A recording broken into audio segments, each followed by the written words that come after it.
Olá, bom dia a todas e todos. Eu agradeço a presença de vocês aqui e agradeço muito à professora Simone Wolfgang pelo convite para estar aqui com vocês nesse evento tão instigante. Eu agradeço também a Escola de Comunicação e Design do IBMR e queria parabenizar, né, todas e todos os envolvidos na iniciativa de abrir uma discussão sobre o tema de design e diversidade. Vocês estão me ouvindo bem? Sim, estou te ouvindo bem. Tá. Eu queria apresentar a Catarina Rezende e o Lucas Santos. Olá. Olá.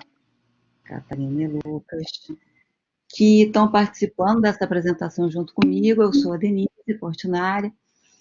A Catarina e o Lucas são alunos da graduação em Design da PUC-Rio e são bolsistas de iniciação científica do meu grupo de pesquisa, o Grupo BARTS. O Grupo BARTS, ele foi criado há quase 20 anos. Ele começou, na verdade, como um grupo de estudo, né? As pessoas queriam ler Roland Barthes. E ele acabou ficando com esse nome até hoje. Então, ele foi criado como um grupo interdisciplinar, né? Tinha pessoas de outras áreas, além do design, de estudos e de pesquisas sobre corpo, gênero, sexualidade e subjetividade dentro do programa de pós-graduação em design. O que foi, assim, um pouco como ir abrindo caminho, né, no meio do matagal ao longo desses anos. Mas acho que a gente, enfim, a gente tem conseguido fazer alguma coisa ali, né? Porque há 20 anos atrás não tinha muito isso, né? Pelo menos dentro do design. Nos últimos anos, a gente vem desenvolvendo duas direções, né? Ou vamos dizer assim, dois grandes guarda-chuvas que abrigam diversas pesquisas. Um deles agrupa pesquisas sobre estética e política, né? Tem uma certa teorização crítica do design, tem estudos sobre arte contemporânea, sobre performatividade. Então, um grupo sobre estética e política, e o outro, né, que está representado em algumas das palestras aqui desse evento, do IBMR, eu chamo de guarda-chuva porque não é bem uma linha de pesquisa, né? São duas sublinhas de pesquisa que a gente tem ali no grupo, que reúne pesquisas voltadas para a questão de memórias e visibilidades feministas e queer, né? Queer é uma palavra que demanda algumas explicações que a gente vai fazer mais adiante, tá? A gente vai entrar nisso. Mas, enfim, a gente poderia chamar também de memórias e visibilidades desviantes, né? Também seria uma tradução do queer. Bom, dentro da perspectiva que a gente procura desenvolver nesse grupo, a gente procura sustentar uma abordagem crítica, uma abordagem problematizadora do campo do design, né? E o que a gente propõe, a gente fala um pouco de brincadeira, mas é uma brincadeira assim que a gente procura teorizar, né, em cima dela também. A gente diz que a gente tenta queerizar ou tangear as práticas do design, né? A gente procura se apropriar das ferramentas e das metodologias do design, especialmente do chamado design participativo, para possibilitar, para potencializar pequenas ações contranormativas. Hoje a gente está trazendo para vocês, então, uma parte desse nosso trabalho com a apresentação do projeto chamado No Tempo do Gaivota. Então, vamos a ele. Até aqui tudo bem, gente? Tá? A apresentação está... Vocês estão visualizando bem? Tudo ok?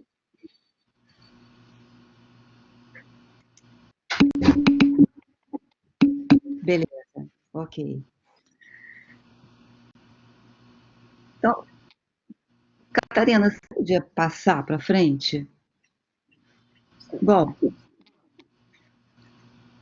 a gente trabalha, então, a partir do design, né, a gente vem procurando trabalhar com questões de corpo, gênero e sexualidade.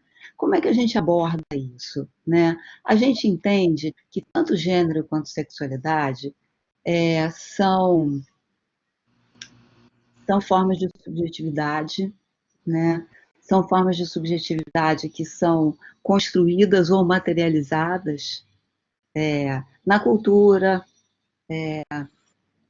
na sociedade, e não determinações propriamente biológicas, embora eu acho que tem um jogo aí, né? Um trânsito com as determinações biológicas que é interessante sempre a gente considerar, né? Até porque o que a gente imagina que seja biologia, às vezes não é bem o que a gente imagina. Né? De qualquer maneira, a gente entende que gênero, né, sexualidade, são formas de subjetividade que são em grande parte determinadas pela cultura, determinadas pelas normas sociais, pela política, pela economia, né, por uma série de condições históricas, e que elas... Como é que o sujeito, né, como é que o sujeito se materializa enquanto sujeito de uma forma de subjetividade, como sujeito generificado, né, como é que se dá essa materialização? Ela se dá, em grande parte, ela não se dá de uma vez por todas, né? E ela não se dá de uma maneira abstrata, ela se dá corporeamente, ela se dá através de uma performatividade. A gente performa, né? A gente performa o gênero, a gente performa as orientações sexuais. Performar inclui uma série de maneiras de estar no mundo, de ter um corpo, né? Maneiras de se vestir, de se mexer, é, de se dirigir ao outro, de olhar, de andar, né? Tudo isso faz parte desse conceito, que é um conceito da Judith Butler, né? Um conceito que ela traz muito a partir da obra do Foucault, porque o Foucault, ele talvez, nesse sentido, ele é um inaugurador, né, da teoria queer. O Foucault, ele traz essa ideia de uma problematização da homossexualidade como forma de subjetividade, né? Ele se pergunta, tá, mas como é que isso surgiu? Né? Como é que isso se tornou uma forma de subjetividade? Como é que heterossexualidade e homossexualidade se tornaram, né, formas de sexualidade que supostamente dão a nossa verdade enquanto sujeitos? Bom, não vou entrar muito aqui no Foucault, né, mas só para ficar com a teoria queer, com a Butler e essa noção de performatividade, né, que gênero e sexualidade são performados, e são performados constantemente, né, porque é como se o simbólico fosse frágil nesse sentido, né, o gênero e a sexualidade, né, são coisas que precisam ser constantemente reiteradas, a performatividade é reiterativa, né. E onde é que o design entra nisso, né? O design entra na medida em que o design é um dos produtores da nossa vida material. E é assim que a gente aborda o design, né? A gente aborda o design muito através de autores como o Eugene Forte, que escreveu Objetos do Desejo, a Eva, que apresentou ontem, já falou bastante sobre ele, né? Por isso eu vou economizar um pouco, mas autores que abordam o design como uma prática de produção de bens de consumo e de serviços, né, que surge com a industrialização, com a sociedade capitalista, e que produz para essa sociedade, né, produz de acordo com as normas dessa sociedade, em grande parte, produz reproduzindo os valores, os imaginários, né, da sociedade em que o design está inserido. No que diz respeito a gênero, por exemplo, né, o Forte tem um capítulo muito interessante sobre isso, em que ele examina diferentes maneiras através do qual o design ele materializa as diferenças de gênero. Né? Um capítulo em que ele fala sobre o masculino e o feminino, e como é que o design, através de vários produtos, ele reproduz os valores sociais que atribuem determinadas características ao masculino e ao feminino. Então, a ideia do Forte é que o design materializa comportamentos e ideias. Né? O design ajuda a materializar essas formas de subjetividade de maneira geral, segundo a norma. Né? A norma aí, gente, o que é a norma? Quando a gente fala de norma, a gente está falando das leis não escritas, né? Das leis que você não necessariamente vai para a cadeia por infringi-las, né? Mas você pode se tornar um pária social. né? São normas que dizem respeito ao que se faz e ao que não se faz, a como a gente deve se comportar, ao que é o próprio, né, de cada um, de acordo com o seu gênero, com a sua sexualidade, com a sua classe social. As normas, elas são invisíveis, em geral, né? As normas, elas são transmitidas entre as pessoas, através de uma série de sinais que têm a ver com o reconhecimento que o outro te dá, né? Com como o outro te vê, né? A norma, ela atua em cima disso, ela atua no plano ideal, ela atua no plano da relação com o outro, né? De como você aparece aos olhos do outro, né? A norma, ela é a forma de regulação principal da sociedade burguesa, né? É o que o Foucault nos diz. E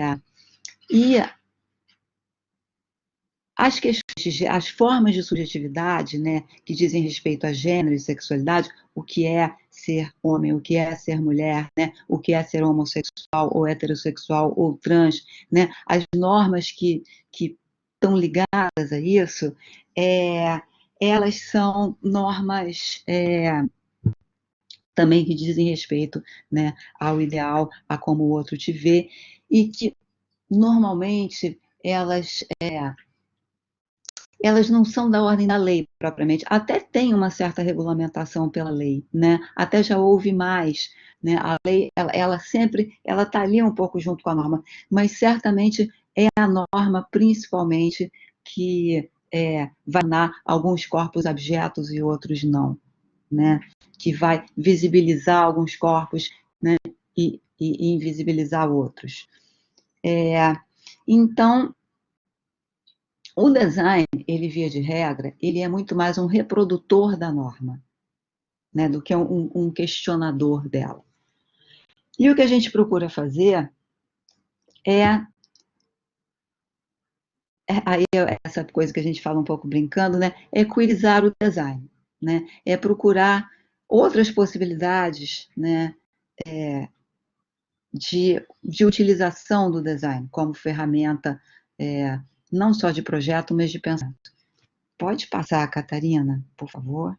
Vocês querem, Catarina e Lucas, vocês querem acrescentar alguma coisa aqui? Por enquanto. Tá, vou seguindo. Tá bom. Isso aqui é uma citação de um artigo, né, que a gente publicou sobre isso. É um artigo que foi publicado na revista Arcos, que se chama justamente Queerizar o Design, né? A gente fala que queerizar o design, então, eu falei, né? É uma forma de queerizar o pensamento também, né? Sobre o design. Então, seria uma maneira de sensibilizar o campo do design para os aspectos e para os efeitos políticos, éticos, estéticos e subjetivos do design, né? Da atuação do design na contemporaneidade. Procurando abordar enquanto processo social de configuração de um sensível compartilhado, de um espaço comum. O que é um sensível compartilhado, gente? Isso é uma ideia do Rancière, né, do Jacques Rancière. É a ideia de que há a dimensão do sensível. O que é a dimensão do sensível, né? A dimensão do sensível, a dimensão estética da existência, é aquela que nos chega pelos sentidos, né? É a dimensão material da nossa existência.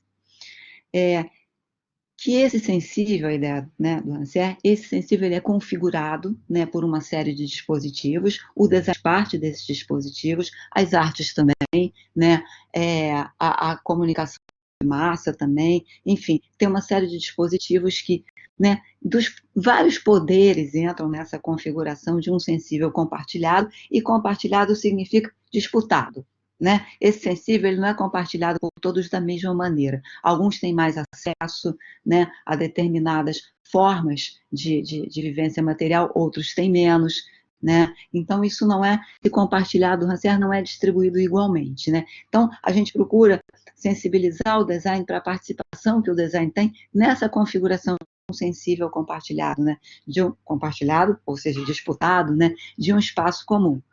E queerizar também né, problematizar transviar a participação do design nessa reprodução muito obediente, né, de materialização de estratégias da normatividade.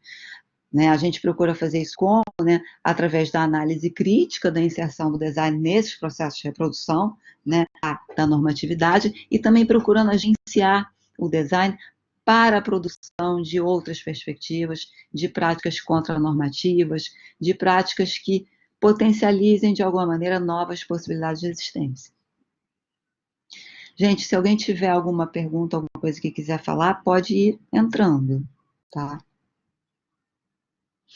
É uma palavra, né, sobre essa nomenclatura que a gente está usando, antes da gente entrar na descrição propriamente dita do nosso projeto, né, que se chama No Tempo do Gaivota, a gente está usando aqui o tempo todo a nomenclatura LGBT/queer. O que isso quer dizer? Né?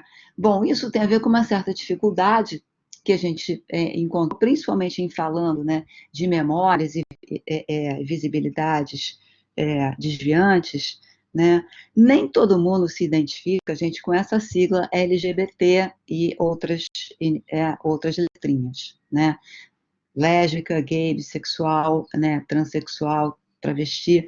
Nem todo mundo se identifica com essas nomenclaturas. Lésbica, por exemplo, não é uma palavra, né, com a qual todas as mulheres que têm relações afetivas e amorosas com outras mulheres se identificam. Né? Para algumas é uma palavra rebuscada, né? Para algumas é uma palavra muito sexualizada, que incomoda. Para outras é uma palavra que simplesmente não reflete a experiência delas. Né? Para pessoas de outra geração, também não, né, que vão preferir falar entendida, né, ou que vão preferir falar direto sapatão, né? Então, LGBT já é uma sigla que já supõe um certo recorte, que é um recorte, né, problemático, inclusive porque é um recorte muito associado a um viés muito identitário, né? A ideia de que a pessoa que todas as pessoas, por exemplo, né, que têm relações afetivas e sexuais, né, que escolhem, né, as mulheres como suas, né, escolhas amorosas e afetivas principais, que elas vão obrigatoriamente ter que se identificar como lésbicas. Então, é um recorte identitário, é um recorte muito importante para as lutas políticas, porque como a gente tem uma sociedade, né, fundamentada sobre uma política identitária, sobre uma legislação identitária, né, uma legislação baseada no indivíduo, não tem outra forma de você fazer luta política, né?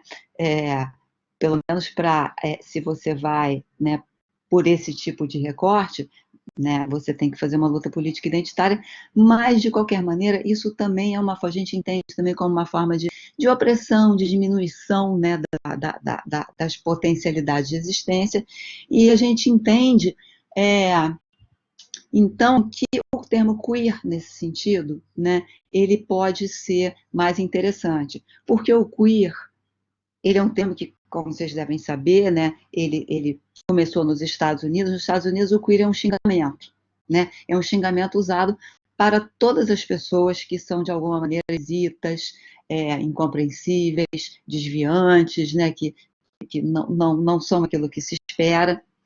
É um xingamento, né, em língua inglesa.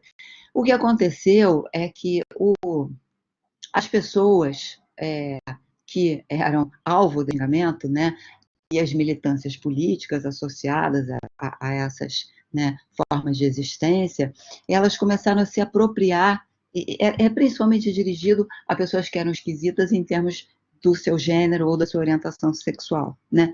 Essas pessoas começam a se apropriar desse termo e dizer, sim, nós somos queer, mas aí como uma apropriação, né? Sim, nós somos queer, e daí, né, se acostumem com isso. E queer é interessante porque o queer ele é também, né, o queer ele se tornou também uma forma de problematizar a questão justamente da identidade, né? É uma forma de você dizer, né, afirmar a sua desviância, né, a sua transviedade, né, sem necessariamente você ter que se identificar com as formas de identidade, né, das siglas dos movimentos LGBT.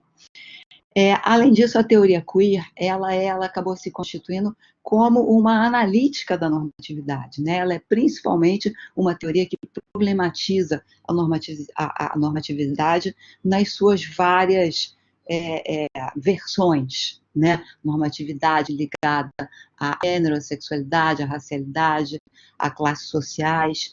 Então, a gente usa a gente usa LGBT/queer, né? É porque eu me lembrei agora de uma coisa importante de falar. Muita gente pensa que queer é mais uma letrinha. Não é. Pelo menos a gente não entende assim. Tá? O queer não é mais uma letra. Mais uma forma, né, identitária. A gente entende que o queer é uma maneira de você assinalar, né, a diferença sem necessariamente ter que se subscrever a uma forma identitária pré, né, recortada. Então, a gente usa, o que a gente faz? Né? Como a gente está lidando com diferentes corpos, diferentes, né, visibilidades, diferentes memórias, a gente usa esse termo LGBT/queer, né? Agora, quando a gente está falando, por exemplo, de populações que se identificam como entendido, né, como sapatão, como viado, a gente vai usar os termos que as pessoas usam, tá? Então, assim, a gente usa o LGBT/queer só para a gente conseguir, de alguma maneira, né, marcar a maneira como a gente sustenta essa problematização ao longo da pesquisa, ok? Tá? Bom, pode seguir, por favor, Catarina. Então, a gente procura abordar questões ligadas, né, a como esses corpos LGBT, queer, feminista, né, enfim, como é que esses corpos, eles, né, os corpos das mulheres, como é que eles se tornam visíveis, né, as diferentes formas de visibilidades e de invisibilidades, né, que esses corpos têm, e imediatamente a gente esbarrou na questão da memória, né? Porque a visibilidade e a memória estão muito interligadas, né? É difícil você ter visibilidade efetivamente se você não tem memória.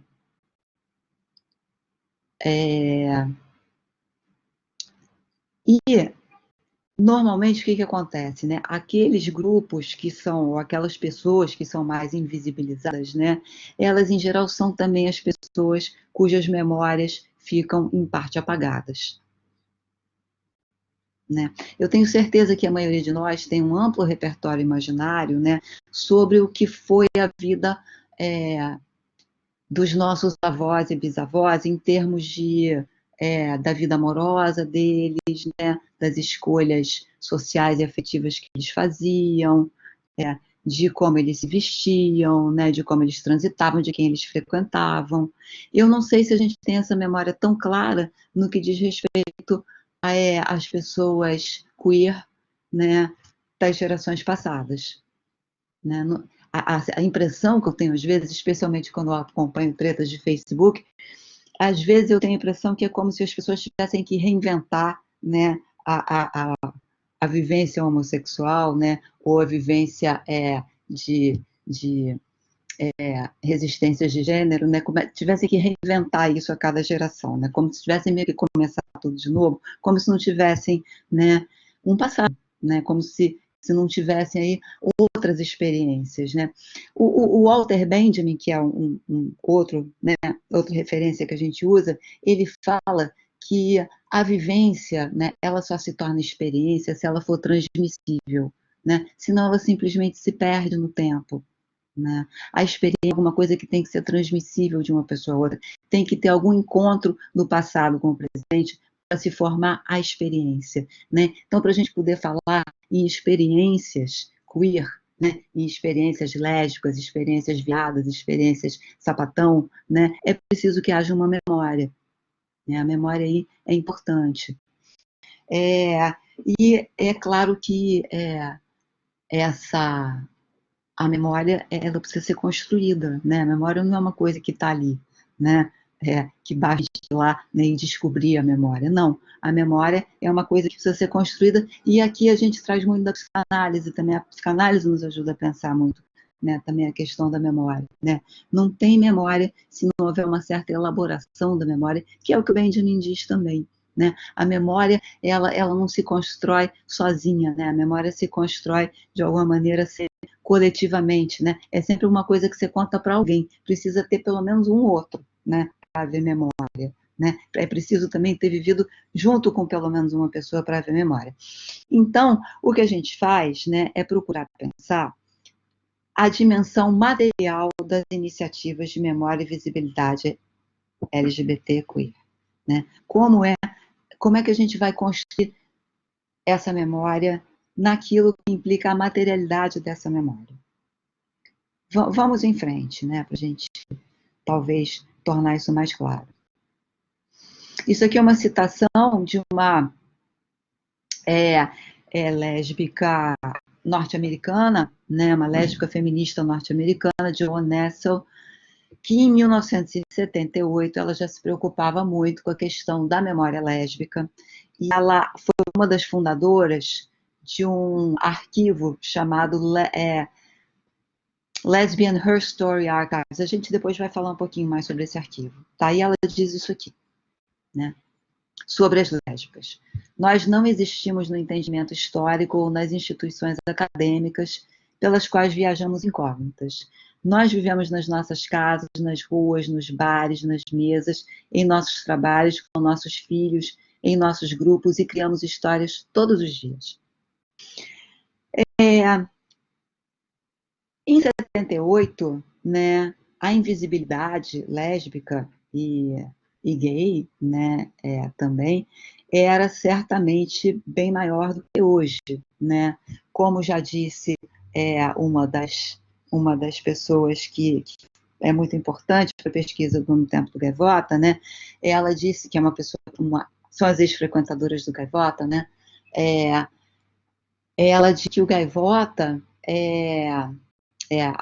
a Fátima Carvalho, ela disse que o Gaivota era um submundo, né? O que é verdade de boa parte, né, dos lugares por onde as lésbicas transitavam, né, os gays transitavam até muito pouco tempo atrás, né? Aquilo era um lugar do submundo. O lugar onde você podia existir, né, como lésbica, eram lugares do submundo, né? Eram bares, eram boates, eram quiosques de praia, né? Eram pontos de encontro, enfim. Eram nesses lugares que as pessoas efetivamente constituíam uma experiência lésbica, né? E então, a gente procurou focalizar, né, aqui nesse projeto, a gente procurou focalizar a Boate Gaivota. Catarina? Primeiro deixa eu falar um pouquinho sobre isso, né, assim, existem diversas iniciativas, na verdade, desde a época, né, desde a década de 70 para cá, né, várias iniciativas foram criadas em termos de memórias LGBT, de memórias lésbicas, de memórias viadas, né, de memórias sapatão, de memórias trans. A gente cita aqui as delas, né, no Brasil a gente tem, por exemplo, a revista Memória LGBT, que vocês podem encontrar online, né? Tem o arquivo Edgar Lewenroth, da Unicamp. Tem o acervo Pajubá, que está fazendo um trabalho incrível, né, de juntar toda a documentação possível, digitalizar e disponibilizar essa documentação. O grupo Arco-Íris, né, tem um acervo também do jornal Lampião, que era um jornal LGBT, né, da década de 70, uma parte da década de 80. Tem a Xana com Xana, né, que é de São Paulo, que está no acervo Pajubá, que era editada pelo Grupo de Ação Lésbica Feminista. Então, enfim, a gente tem, sim, uma série de grupos, né, de iniciativas voltadas para a construção dessa memória. E a gente procura, né, se inspirar nesses grupos de alguma maneira. Uma das principais inspirações da gente é o Lesbian Her Story Archives. Né? O que é o Lesbian Her Story Archives? É um arquivo que foi constituído por grupos lésbicos feministas na década de 70, final da década de 70 nos Estados Unidos, que A proposta é muito interessante. A proposta chama Her Story, né? O que é uma Her Story, no caso, né? É uma história contada da perspectiva das mulheres, né? E não da perspectiva habitual na historiografia, que naquela época era sentida como uma perspectiva principalmente patriarcal, né? Que é uma palavra que eu acho que a gente pode problematizar, mas enfim, né? É a que cabia ali. Bom, e hoje ainda, né? Eu acho que, como diz o Benjamin, né? A história é sempre a história dos vencedores, né? Eu acho que isso continua sendo verdade. Então, a proposta do Her Story, né? A proposta de uma história contada de uma perspectiva feminista, no caso de uma perspectiva lésbica feminista. E o que elas fizeram foi abrir um arquivo, né? O que é abrir um arquivo? Abrir um arquivo é abrir algum tipo de forma material, né? Porque tem que ter alguma materialidade, né? Uma forma material, no caso delas, uma sala, literalmente, né? Situada acho que é no prédio da comunidade LGBT em Nova York, né? Pelo menos no começo elas ficavam lá, uma salinha, onde elas recebem a Eva aqui, ó, a Eva pesquisou, né, isso aí lá, mão na massa, falou que começou justamente na casa da Joan Nessel, que é aquela, né, aquela que eu acabei de mostrar a citação para vocês aqui. Então, vocês vejam, começou, né, dentro da casa dela, num quartinho lá dentro da casa dela, um arquivo para recolher todo tipo de documentação, de depoimento, de memorabilia, né, ligada à história lésbica. E aí a história lésbica, a gente entendida não só como a história das militâncias, dos movimentos políticos, né, das conquistas de direitos, mas a história das pessoas, né, das pessoas que não aparecem na história da militância, né, na história, digamos assim, a história oficial, né, histórias das pessoas que frequentavam os bares, né, que estavam nas ruas. Alguém está comentando aqui alguma coisa? No chat, deixa eu dar uma olhadinha aqui. Espera aí. É o Guilherme, ele está compartilhando uma lista dos links para as Legal. iniciativas que você citou. Tá ótimo. Tá, ok.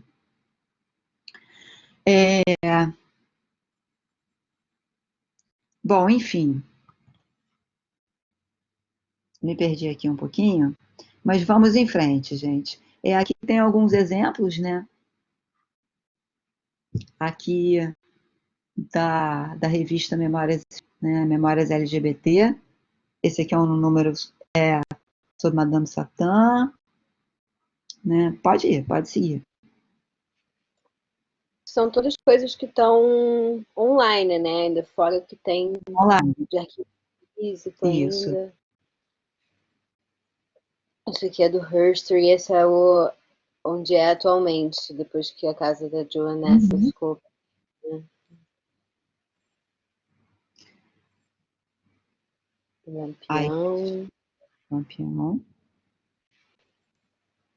Tem bastante material digital hoje em dia.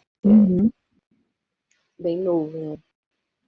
Bom, e aí então o Gaivota, né? Então a gente escolheu procurar abrir o arquivo, né? Que a gente chama de No Tempo do Gaivota.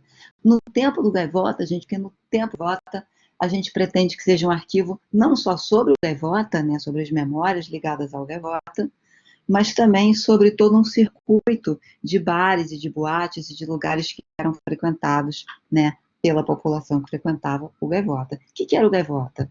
O Gaivota era uma casa noturna que ficava no Rio de Janeiro, na Barra da Tijuca, né, que durou mais ou menos de 1976 até 1999, então pegou, né, um período grande, né, da vida da cidade, da vida do país, e um período bastante movimentado, né, que pega desde a ditadura ainda, né, até a abertura, né, e o início de a nossa frágil tentativa democrática, né, então pega um período grande.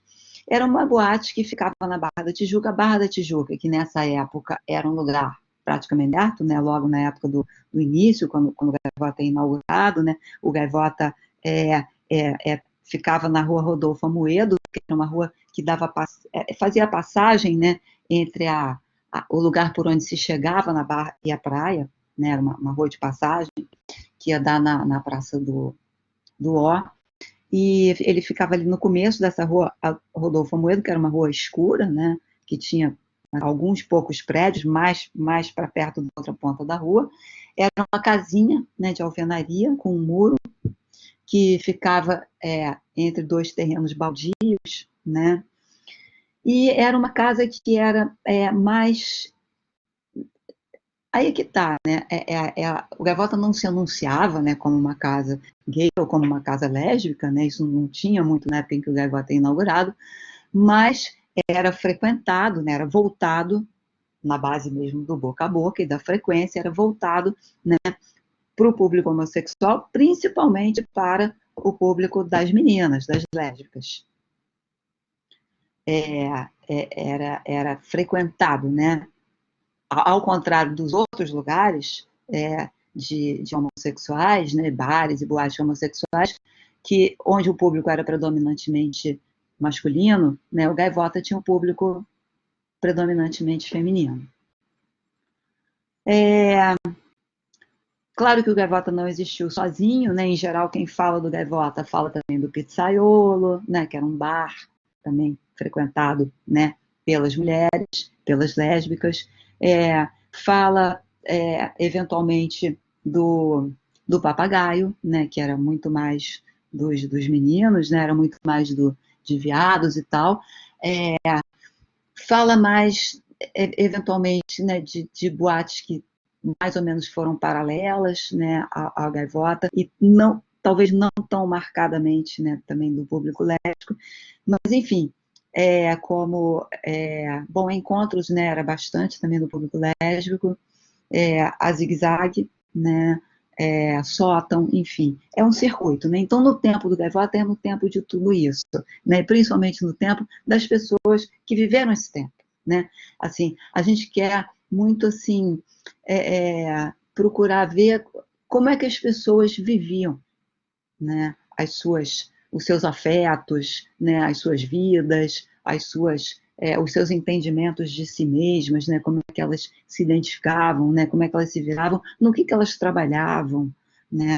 Assim, como é que elas se relacionavam com as suas famílias, né? É isso, né? Disso que se trata. Como é que elas se posicionavam politicamente, se é que se posicionavam, né? Volta lá um instantinho, por favor, Catarina. Né? Bom, o Gaivota, né, como esses outros espaços todos, ele eventualmente ele acabou tendo que fechar. A gente acha que muito em função da gentrificação, né, da cidade, da gentrificação da Barra da Tijuca, provavelmente deve ter ficado bem caro, né, manter aquele lugar. O Gaivota sempre foi bastante tosco, assim, precário, né? Nunca foi um lugar luxuoso, né? Nunca foi um lugar caro, então eu acho que eventualmente deve ter ficado difícil de sustentar, né? À medida que a Barra foi ficando, enfim, essa coisa, né? Que ela se tornou hoje em dia. E também por mudanças, né? Na própria maneira das pessoas viverem, né? As suas homossexualidades, né? As suas sexualidades, as suas vivências de gênero, né? Isso mudou muito também em função, eu acho que das redes sociais, né? Lembra que no tempo do Gaivota não tinha Grindr, né? Não tinha não tinha esse terreno do virtual, né? As pessoas tinham que ir a algum lugar se elas queriam encontrar alguém, né? Se elas queriam existir, ser vistas, né? Ver e ser vistas, encontrar alguém, né? Sair com a sua namorada, seu namorado, né? Enfim, você tinha que ir a algum lugar físico, né? E esses lugares físicos, eles foram acabando, né? Eles foram substituídos, em geral, por festas temáticas, né? Que acontecem aqui e ali, enfim, por outras formas, né? De organização. São poucos os que sobreviveram. Recentemente, aliás, a gente teve a notícia de que agora, durante a pandemia, acabou também o buraco da Lacraia, né? Que acho que era um sobrevivente, né? Também acabou. Então, cadê essa memória, né? Dessa experiência, né? Dessa vivência que, se a gente não recordar ela não vai se tornar experiência, ela vai simplesmente se perder no tempo, né, vai virar ruína, né, como diz o Benjamin. E isso, a falta de memória ajuda a produzir, né, tempos sombrios como esses tempos que a gente está vivendo agora, né? Tem muito o que pensar sobre o que está acontecendo com a nossa memória, né, nesse tempo de agora, né, é muito importante. Nossa memória, eu falo aqui, não só a nossa memória, né, relativa, né, a vivências, né, de gênero, de sexualidade, mas a nossa memória no sentido mais amplo, a nossa memória política, né, é muito sério o que está acontecendo com essa memória. Enfim, então, né, como é que a gente faz para construir essa memória? A gente tem que ir às pessoas, né? Então, além de abrir um arquivo, a gente iniciou um programa de depoimento oral, né? Entrevistando os ex-frequentadores. Aqui um pouquinho, né, do que era bota lá, Catarina, a Barra da Tijuca, né? Olha isso, gente, né? Na época do Gaivota, quase não tem prédios, né? Né? Bastante deserta, enfim. Bom, essa era a Rua Rodolfo Amoedo, né? Bom, essa é a Rua Rodolfo Amoedo hoje, né? No lugar do Gaivota, construiu-se uma casa de festa infantil, né? O que é engraçado, mas que depois também foi abandonada. Isso aqui é um flyer, né? Que a gente encontrou, mas já da época de uma decadência, né? Do Gaivota, quando o Gaivota tentou se mudar temporariamente, né? Para a Avenida Lúcio Costa, para uma boate que tinha ali. Vocês veem que ainda tem a carteirinha, né? Ainda tem aqui o uso da carteirinha, mas é uma época já, o Gaivota aqui já está no fim. Né? Tentaram transformar o Gaivota numa festa móvel, né? Que acontecia ali na Lúcio Costa, mas isso não vingou muito. Né? Vingou um tempo, mas não vingou muito. Então, como é que a gente procura construir essa memória? Né? A gente pensa, e aqui que entra o design, né? A gente pensa como possibilidade projetual, né? A gente pensa em alguma coisa que a gente chama de um dispositivo de memórias. O que é um dispositivo de memórias? Né? Para começar, é uma problematização, é uma pergunta. Né? Todo projeto começa com perguntas. Né? Então, assim, as perguntas são, né, essas. Como é que a gente pode colher, registrar, fazer circular, né, os relatos, as memórias dos ex-frequentadores e frequentadoras do Gaivota, né, e tornando disponíveis esses registros, né, proporcionando interações entre essas pessoas, porque, como a gente já disse, memória se constrói coletivamente. Né? Memória é muito assim, uma pessoa conversando com a outra e dizendo, mas você lembra, né? Assim, por onde a gente entrava no Gaivota? E uma vai falar, a gente entrava pelo meio, outra vai falar, não, a gente entrava ali pelo lado esquerdo. E aí as duas vão se lembrar juntas de que o portão do Gaivota mudava, né, o tempo todo. Então, tem né, essa dimensão coletiva que entra. Então, uma das preocupações da gente, né, nessa construção de um dispositivo de memórias é como é que você pode, né, tornar isso móvel, como é que a gente pode fazer com que as pessoas, né, entrem em contato umas com as outras, participem desse processo de uma maneira aberta e contínua, né? Não só no tempo de duração de uma pesquisa ou de um programa de coleta de depoimentos, mas que isso continue ali. Né? Essa é a ideia, né? E essa ideia, na verdade, remete à plataforma Tropiqueer, né? Que é um projeto do qual a gente faz parte, né? Que está também dentro, né, daquela nossa linha de pesquisa em visibilidades e memórias, né, LGBT queer, e sobre o qual o Guilherme vai falar mais, né, na quinta-feira para vocês sobre isso, tá? A gente hoje vai falar mais sobre o tempo do Gaivota. Mas aqui um pouquinho, né, rapidamente, antecipando um pouco, né, aqui está a inserção do projeto no tempo do Gaivota dentro da plataforma Tropiqueer, que é efetivamente, concretamente, uma plataforma. Bom, a gente procurou fazer, então, esse programa de depoimentos, né, coletando falas, né, orais e visuais dos ex-frequentadores, das ex-frequentadoras, né, principalmente. E aí a gente começou, né, sempre que a gente bota a mão na massa, a gente começa a esbarrar com as questões, né? Uma questão que se apresentou muito e que a gente ficou assim, né, perplexo com isso, é que uma parte das pessoas não queria aparecer, né? Não queria aparecer num depoimento audiovisual, né? As pessoas preferiam dar depoimentos orais. E é engraçado, né? Porque assim, a gente está vivendo uma época em que as pessoas se mostram, né, com tanta facilidade, com tanto gosto, né? E são tão incentivadas a isso, né? O que é uma faca de dois gumes, né? Uma coisa que a gente pode problematizar também, né? E a gente está lidando aqui com pessoas que não têm, talvez, né, que não cresceram nessa cultura, né? Aí a gente pode dizer, são pessoas que se escondem.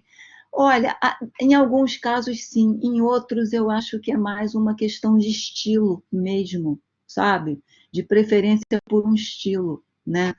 De preferência, uma coisa que privilegia a fala, né, em relação à visão, por exemplo, né, que prefere ser escutado do que ser visto. Então, assim, não dá para generalizar muito. Em alguns casos, realmente, né, é por uma, uma dificuldade mesmo, né, de se assumir como tendo frequentado o Gaivota, né, medo, né, de que alguém vá ver. Em outros casos não é exatamente isso, né, é um certo recolhimento em relação a essa exposição, né, muito grande que a gente tem hoje em dia. Então, o que a gente faz? A gente, é claro que a gente tem toda uma maneira, né, da gente propor, né, às pessoas o depoimento oral, né? A gente deixa as pessoas à vontade para darem depoimentos orais, né, ou audiovisuais, conforme elas prefiram, né? A gente procura, aqui um pouco ferramenta do design, a gente procura dar isso, é claro, o melhor tratamento possível, né? Os depoimentos audiovisuais, quando as pessoas consentem, são gravados em estúdio, né, para a gente ter uma imagem de boa qualidade, um áudio de boa qualidade. Quando as pessoas não consentem, também a gente se vira com o que for possível. Então, respeitando, né, as diferentes modalidades de identificação que as pessoas escolhem. Como é que as pessoas chegam a nós, né? Como é que a gente chega nas pessoas? Basicamente pelo bom e velho método bola de neve, né, que é um dos métodos principais, né, em pesquisa em ciências sociais e humanas, uma pessoa vai indicando a outra, né? Que é um método interessante porque ele pode não ser muito, não constituir uma amostra muito representativa, mas a gente está pouco ligando para isso, né? A gente aqui não está fazendo estatística, né? Então, a gente prefere ficar com a vantagem desse método, que é que você reproduz a própria dinâmica do social, né? Em que as pessoas se articulam meio que por aí, né? Uma vai conhecendo a outra, que vai conhecendo a outra, que vai conhecendo a outra. As entrevistas a gente procura conduzir como conversas informais, né? Sem nada muito estruturado. A gente sempre começa com uma pergunta que como você como é que você foi ao Gaivota pela primeira vez, né? Fala sobre a sua primeira ida ao Gaivota. A gente começa sempre aí e daí a gente deixa um pouco a coisa ir tomando, né, o curso que for possível. Tem questões que, se a própria pessoa não abordar, né, a gente procura trazer, a gente procura levantar, mas a gente tende a deixar a pessoa falar, né? Assim, a gente conversa, é uma conversa, mas a gente deixa a pessoa, na medida do possível, ela tomar a frente, né, dessa conversa. A gente tem lido bastante, né, sobre metodologias queer, sobre história oral queer, e a gente encontra ali, né, muita coisa que a gente está encontrando na nossa experiência. Uma delas que é interessante, né, é que o silêncio é uma ferramenta também, né, na história oral queer. Né? O que as pessoas deixam de falar é uma coisa importante também, né, para a gente reparar. Enfim, a gente usa, né, também isso para pensar o design participativo, né, isso que é chamado de design participativo, em que medida isso que a gente está fazendo, né, pode ser entendido dessa maneira. A gente sempre pede para as pessoas que a gente está entrevistando, a gente explica, né, claro, tudo que a gente está fazendo, e a gente pede para elas contribuírem também, né, com essa ideia de construção de um dispositivo de memória. Enfim, a gente a gente entende aqui, né, esse projeto está ajudando a gente a entender que isso que o design chama de design participativo, né, pode ser entendido principalmente como uma maneira de você fazer conexões, né, conexões de diferentes níveis, né, conexões entre as pessoas, conexões entre possibilidades, né, projetuais, conexões entre diferentes experiências, conexões também entre diferentes maneiras de pensar, né? De pensar o mundo, de pensar o design, de pensar as questões de gênero e sexualidade. Então, isso tem sido interessante. Então, a gente parte muito, né, do princípio, desse que eu já falei aqui um pouco, né, de que a perda desses espaços, né, dos espaços como o Gaivota, como o Pizzaiolo, como encontros, né, como esses lugares físicos de encontros, esse submundo, né, que era o mundo lésbico, né, que era o mundo viado, era o mundo trans, né, era o mundo travesti, né, dessa época, esses lugares, eles em grande parte, eles vêm se perdendo, e que com isso a gente perde, né, é uma perda de experiência, né? Como diz o Benjamin, né, as vidas que não se contam, né, elas permanecem apenas vivências, delas não fica nada, né? Que isso depende da transmissão, né? E que, trazendo um pouco a psicanálise para cá, a transmissão, ela é um trabalho de elaboração, né? Tem um texto conhecido do Freud, recordar, repetir e elaborar, né? Assim, ou você elabora, ou você é condenado a repetir sem saber, né? Então, a gente entende que o que a gente está chamando de dispositivos de memória é uma maneira de possibilitar esse trabalho de elaboração, né? Essa transmissão. Seguindo, Catarina, vocês querem acrescentar alguma coisa, Lucas e Catarina? Eu acho que aqui são algumas coisas que a gente já falou, né? Que a memória se constrói, se transmite coletivamente, que sempre tem um outro, né? Para quem você fala, né, um outro a partir do qual você fala, um outro dentro da sua cabeça, né? Aquele outro que você foi, né? Sobre o qual você fala. Então, assim, né? Não tem uma história que não seja de alguma maneira construída coletivamente. Esses relatos se modificam, se transformam conforme são contados a alguém, né? Aqui é uma citação de um livro da Marguerite Yourcenar, né, chamado Memórias de Adriano. Foi um imperador romano, né, um imperador que teve uma grande paixão na vida, né, que foi pelo Antino. Até hoje, se a gente vai a Roma, tem 500 estátuas, né, muito lindas do Antino, o amado do imperador, né. O Antino, né, enfim, o Adriano, na voz da Marguerite Yourcenar, né, na escrita da Marguerite Yourcenar, nos diz que a memória da maior parte dos homens é um cemitério abandonado, né, onde jazem sem honras os mortos que eles deixaram de amar.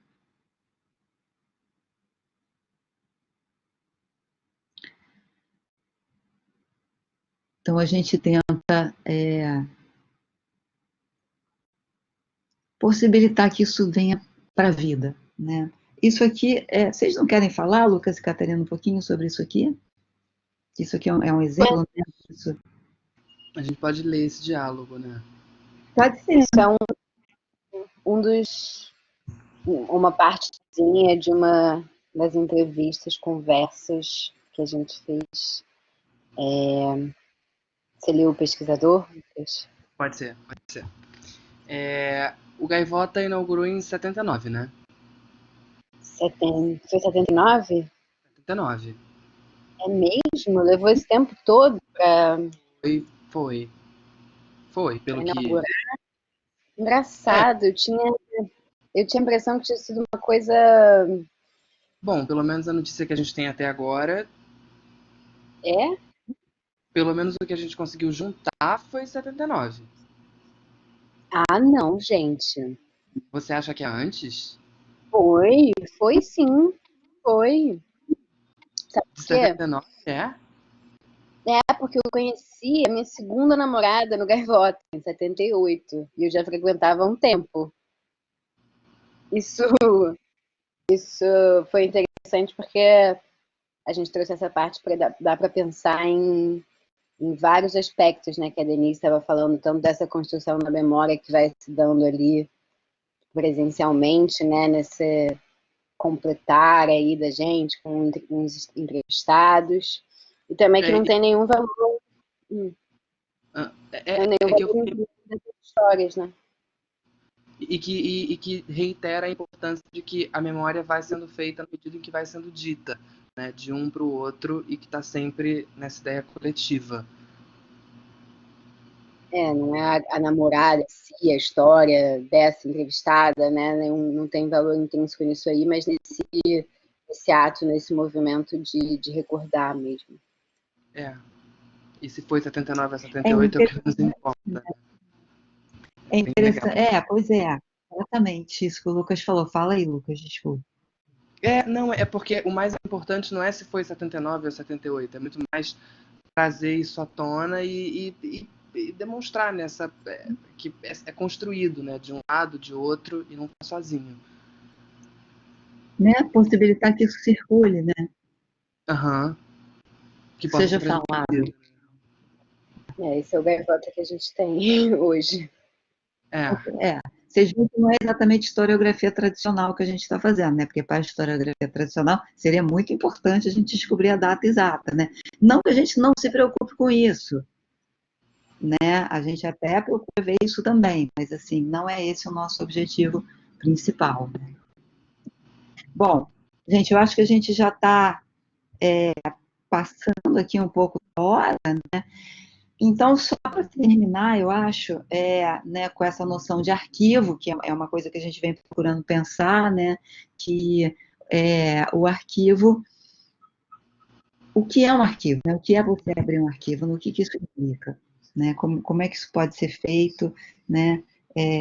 Então, o que a gente procura pensar é a materialidade mesmo, né, desse arquivo e como é que isso pode servir, né, para a construção de memórias e visibilidade exclusiva.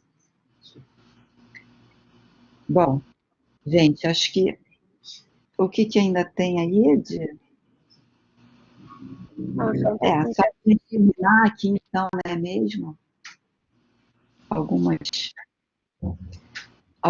né, memorabilia, né, que a gente conseguiu levantar sobre o Gaivota. É difícil porque tem muito pouco registro material, né? Ninguém tirava foto no Gaivota, né? Para começar, que não tinha essa loucura, né, de tirar foto que a gente tem hoje em dia, né? As pessoas tiravam foto em algumas ocasiões e muito menos alguém iria de câmera para o Gaivota, né? Dificilmente, né? Até porque a maioria das pessoas provavelmente ia se estranhar aquilo, né? Então, praticamente não tem foto do Gaivota, né? Tem a gente já pensou talvez em usar fotos das pessoas naquela época, mesmo que não seja no Gaivota, né? Mas de novo é isso, né? Não é do papel, Peraí, né? Não é... Luísa, eu perdi aqui o comentário, deixa eu abrir aqui. A Luísa está falando, o mais importante que gravar e bater no martelo em relação à data seria registrar a vivência dessa pessoa entrevistada. Fazer ela falar isso? Fazer ela falar instigando na conversa? Ela pergunta. Isso, exatamente. E assim, de alguma maneira registrar isso, né, para que essa conversa fique registrada. Claro, a gente tem também, por exemplo, aqui no meio, a gente tem um recorte que a gente descobriu anunciando uma das inaugurações do Gaivota, né? Não sei se vocês estão conseguindo ver aqui no canto esquerdo superior, né? Essa aqui é de 76, né? E diz ainda não recebeu o convite, tananã, tá muito pequenininho para eu conseguir ler, peraí. Viu, Luísa? Então, assim, a gente se preocupa com isso, né, claro, mas o mais importante, né, é exatamente isso que você está dizendo, né, registrar de alguma maneira essa conversa em que a pessoa procura se lembrar, né, isso é que a gente está entendendo por dispositivo de memória.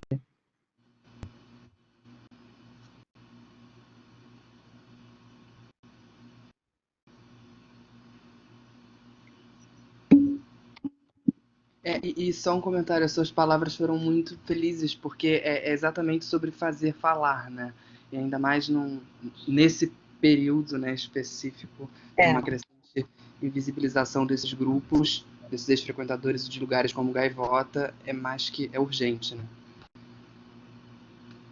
tem muita gente que conta que ia escondido, né? As pessoas que moravam, nem todo mundo que frequentava o Gaivota morava com a família, mas as pessoas que moravam com a família, né, muitas falam que elas saíam de casa escondidas, né? Trocavam de roupa no meio do caminho.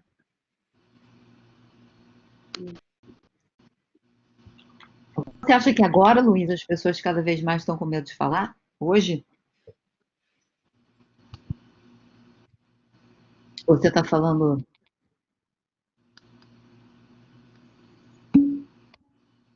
Hoje também, né? Hoje eu acho que.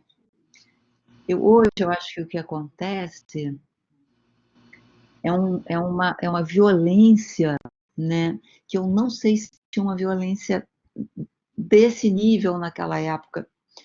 Até porque tinha menos visibilidade, né? Bom, a violência também era menos visível, né? Eu acho que com a população. Eu acho que com as pessoas que eram mais abertamente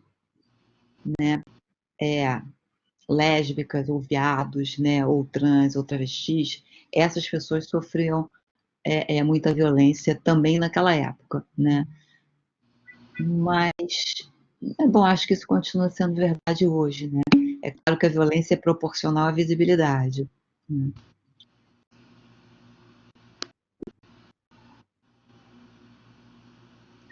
Pode ser, né? Pode ser. Eu não sei, eu acho que, por outro lado, eu acho que hoje em dia tem uma facilidade maior das pessoas é, se identificarem, né, como queer de alguma maneira. Eu acho às vezes até que hoje em dia está pronto demais, né? Assim, está dando muito pouco trabalho construir isso, né? Nem sei se isso é tão bom assim. Né? Deixa eu ver o que você está falando aqui. Verdade, você tem razão. Essa violência está sendo cada vez mais legitimada. A gente está num momento, né, em que essa violência, assim, ela é, ela é praticamente, ela é autorizada, né? Ela é autorizada pelo governo, inteiramente autorizada. A gente tem também uma coisa que a gente não tinha na época, por outro lado, a gente tem leis, né? Quer dizer, a gente tem aí a lei, né, contra a homofobia, mas é engraçado, porque ao mesmo tempo, quanto mais leis a gente consegue, né, mais aumenta a violência, aparentemente, né? Ou mais a violência também se institucionaliza, né? Então isso é um problema. Esse é um problema com o qual a gente está às voltas agora.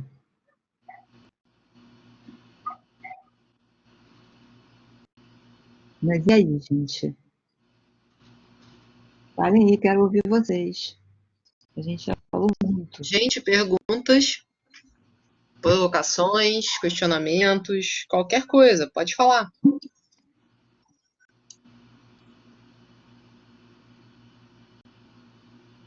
A Luísa está dizendo aqui que mesmo com as leis não adianta sem ter a aplicação dessas leis, né? Você está falando de fiscalização, né? Claro.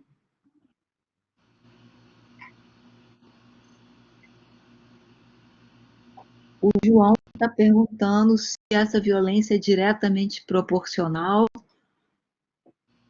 à ignorância. É isso, João? E aí, Lucas e Catarina, me ajudem aqui também. O que vocês acham? Se a violência diretamente proporciona. Acho que tem Eu muitos fiquei, fatores sempre envolvidos. Né? Fala. eu fiquei pensando naquela coisa que a Denise mesmo sempre fala em relação à ignorância, né? De que a ignorância, de alguma maneira, enfim, as pessoas são apaixonadas por estarem ignorantes. Então, se a gente pensa que a homofobia, de alguma maneira, é complicado. Eu não sei se eu tenho uma resposta, mas se ajuda para Não, mas pensar. legal pensar por aí, né? eu acho legal a gente começar a perguntar por aí, né? Em primeiro lugar, quando a gente fala ignorância, do que a gente está falando, né? Isso que o Lucas está dizendo, a ignorância é uma paixão, né? A gente pensa que ignorância é falta de informação, né? Até tem isso também, né? Falta de informação, falta de recursos, né, para processar a informação, falta de referência, é isso também. Mas a ignorância, ela tem uma dimensão, né? Isso é muito interessante. Isso é da psicanálise, né? Isso é do Lacan. Ele diz que a ignorância é um afeto, né? É uma paixão. E eu acho que é com esse tipo de ignorância, principalmente, que a gente está às voltas hoje em dia, né? É uma ignorância que ela faz questão de se reafirmar. Ela é uma ignorância que tem uma violência, né? Ela não é só ignorância no sentido do não saber, né? Ela é um não querer saber. Né, Porque João? Concorda, viu, João? A Catarina? Não, porque eu fiquei pensando, você falou na facilidade também de se inserir nesses discursos queer quase prontos, né? Hoje quase sem elaboração. Também é fácil se inserir nesses discursos da ignorância, assim, né? A internet é um prato cheio para isso, assim. Você realmente replica esses discursos de ódio, enfim, que tem aí um quê de desinformação também, né? Com muita facilidade. Então, assim, as pessoas se inserem quase num circuito ali de reprodução dessa violência. Assim, no Facebook é chocante, né? É verdade. Catarina está levantando um ponto aí sensível, né? E super importante. Não sei o que vocês pensam sobre isso, né? Que essa ignorância, ela talvez não esteja só de um lado, né? Ainda tem essa questão, né? Eu não sei se as redes sociais, de alguma maneira, elas não são uma espécie de um solo fértil, né, para o cultivo desse tipo de ignorância. Era, a Rafaela aqui está dizendo né, que no começo a gente falou que queer era um xingamento, era. Você chamar alguém de queer era dizer que a pessoa era esquisita de um jeito ruim, né? Até porque dentro a gente tem que lembrar que era um termo em inglês, né? Que é um dos problemas com a palavra queer. O queer em inglês, ser esquisito, né? Na cultura norte-americana, que é uma cultura muito asséptica, né? No seu imaginário, você ser esquisito é uma coisa horrorosa, né? Então, queer era um xingamento. E era um xingamento em geral, né, dirigido a quem era esquisito no sentido da sua aparência de gênero, né, de orientação sexual. Peraí que agora vieram várias coisas. A etimologia é bem curiosa, né, do queer, porque antes ainda do xingamento ele não era feliz, né? Você ser queer era usado como alegre, né? Não, gay é que era alegre, né? O queer era esquisito mesmo. Você está falando da apropriação que fizeram da palavra gay. Sim, do gay, Não, lembro gay. Sim. Que tinha essa. Tem várias perguntas aqui, gente. Né? Tem o João falando que as redes sociais se tornaram uma câmara de ressonância para esse tipo de coisa, sim, né? Para essa ignorância, né? A Luísa dizendo que acha que as pessoas se escondem no fator eu sou ignorante nesse assunto, eu não conheço, né? Como desculpa para repetir erros, né? Para reproduzir discursos de ódio. Aí o João, que é mais fácil eu compartilhar a ignorância, né? É perfeito. É isso aí. Né? A ignorância é muito compartilhável, aliás, né? Impressionante. E o Gabriel aqui perguntando como é que a gente conduzia essas conversas, né? Se a gente tinha perguntas específicas. Então, Gabriel, é meio isso que a gente falou. A gente tinha uma pergunta que a gente falava, que a gente sempre fala no começo. Falava não, porque, na verdade, isso ainda está em andamento, né? A gente fala essa coleta de depoimentos. Que é essa, né? Como é que você chegou ao Gaivota pela primeira vez? Então, tem essa pergunta.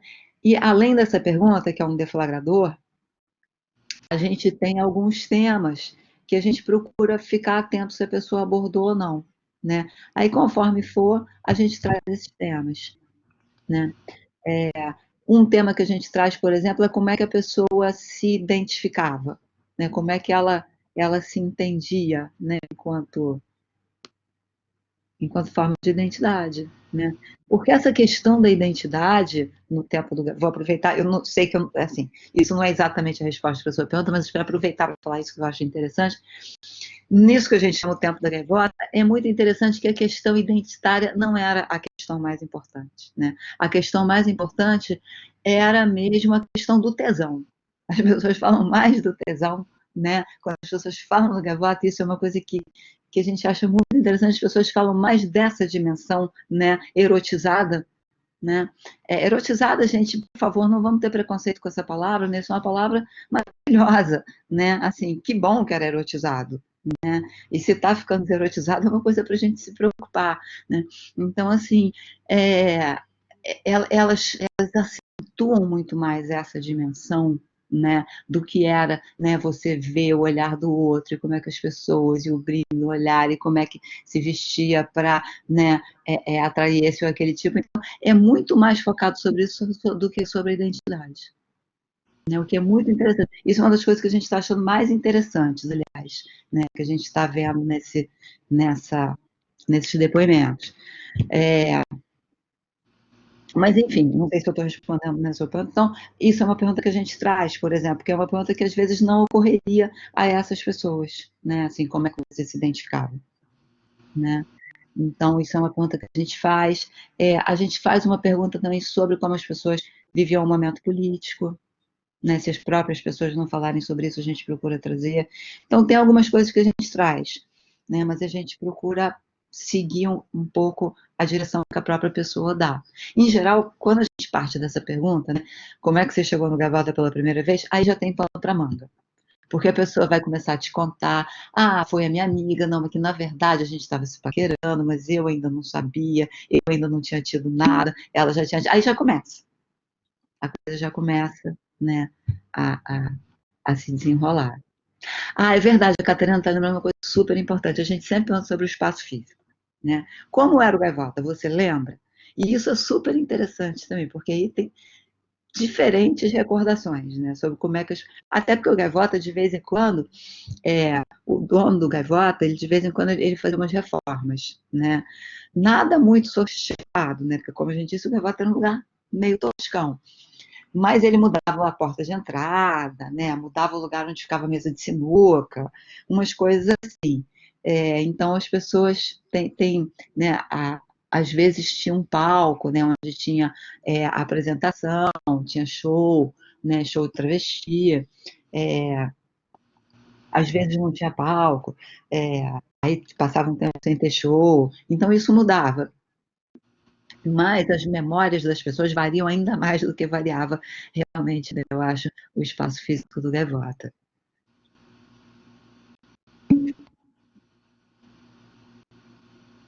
As pessoas se conheciam mais nesses lugares, certamente, Rafael. Se conheciam nesses lugares, né, ou se conheciam e iam para esses lugares para poder continuar a se conhecer.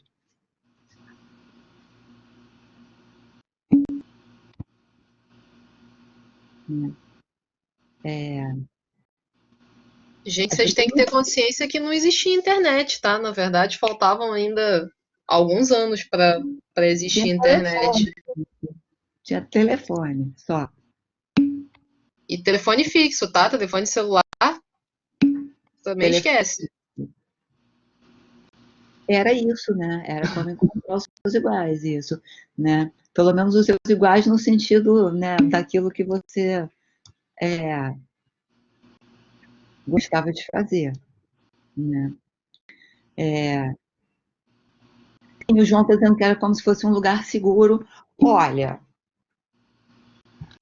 eu não sei se eu chamaria o Gaivota propriamente um lugar seguro, mas sim era um lugar, se você era mulher, por exemplo, aonde você podia, né, ir beijar, enfim, né, fazer o que você quisesse, né, beijar na boca, boca, né, escancarar, paquerar. Sim, nesse sentido o Gaivota era seguro, né? Era um lugar onde você podia fazer isso. Por outro lado, tem coisas, né, que a gente tem que levar em consideração. O Gaivota, o dono era um homem, né? E era hétero, apesar de que era um homem que tinha uma relação muito singular, né, com as lésbicas. Corre a lenda, né, de boa fonte, de que o alemão, que era o nome do dono, ele tinha sido porteiro do Zig Zag, ou gerente do Zig Zag, e ele, que era uma outra boate, mais na Zona Sul, né, e ele se apaixona por uma lésbica que diziam que era meio garota de programa, não sei se é verdade, né? Tinha essa lenda, era meio garota de programa, meio lésbica, e que ele abre o Gaivota por causa dela. Né? E aí ele abre lá na Barra, né, que era um lugar bem mais barato, né, dentro das possibilidades dele, provavelmente. Mas, enfim, o dono era um homem. Ele empregava uma equipe de garçons que eram todos homens, né, e que eram faz tudo, né, era garçom, era discotecário, né, como se falava na época, era eletricista, era peão de obra, né, os garçons faziam tudo. E tinham os seguranças, né, que ele contratava em geral era algum policial fazendo bico. E teve casos do policial desse segurança batendo nas meninas, quando elas, né, armavam, aprontavam, sabe como é que é, né? Né? Como é que é? Boate, né? Enfim, sapatão, né? Aprontavam, mas assim, era um absurdo, né? O cara fazer isso. No entanto, era meio que, entendeu? Era meio que normal. Então, seguro até certo ponto. Também tinha um pessoal que passava de carro na frente, que jogava coisa, aí o segurança protegia as meninas dessas pessoas. Por outro lado, né, dos muros para dentro. Fora que as pessoas às vezes também saem no tapa entre elas, né? Então, ok. Mas sim, mas seguro. Seguro no sentido de poder viver tudo isso lá. A Rafaela está dizendo que se conheciam. Ah, isso. Isso aí, né? Se conheciam, no sentido bíblico, né? Como se diz também. Assim, não, se conheciam de ficar amigas também, né? De formar um grupo, de fazer laços, né? Sim.